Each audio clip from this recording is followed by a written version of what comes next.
that learning that is extending from the classroom, seeing them really engaged and thinking, not just am I teaching them, but seeing that they're actually learning, that's what really inspires me.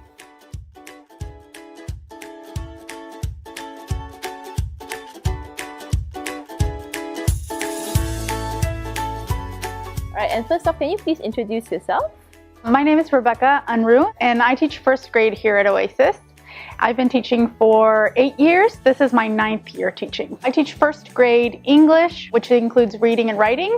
I also teach math, science, social studies, and character education. I studied at Lewis Clark State College in the state of Idaho in the United States.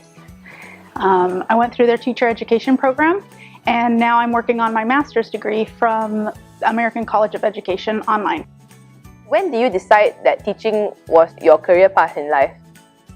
My dad is a teacher, and my grandpa on my dad's side and my grandma on my mom's side are both teachers. Teaching kind of runs in my family. Okay. So from a very young age, I was interested in teaching, but I also discovered that I really love children. So I combined both of those passions and decided to become a teacher. What is a typical day like as a teacher? A lot of my day is, when I'm not teaching, is spent on learning more about teaching methods that's going to really help the students who are in my class and meet their needs. And Rebecca, what are some of your favorite parts about being a teacher? I would say that what really inspires me to keep going is seeing when they learn something. So just recently, one of my students came up to me after a lesson.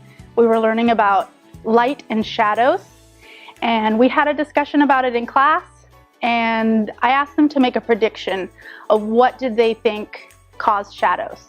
So he went home and he came back the next day and he told me, I was laying in my bed at night and I saw shadows in a dark room.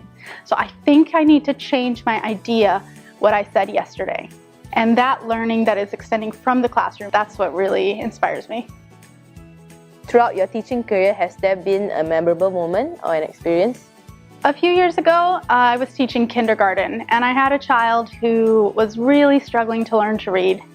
And they had started to make some progress. I would have said that they were able to read. But a few weeks later, they came to me after picking up a book that I had laying in my classroom, and they rushed over to my desk and they said, Miss Unruh, I can read!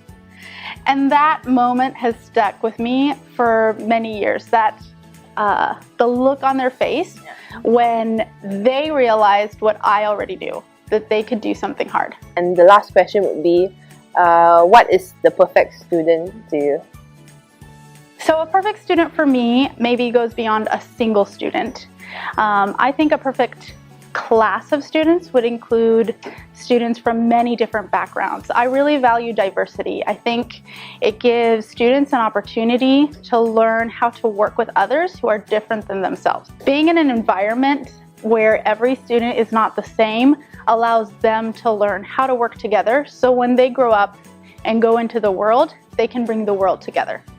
Rebecca, thank you so much for sharing your experience as a teacher here, and for those at home, we hope you gain more insight on what it's like to be an educator at an international school.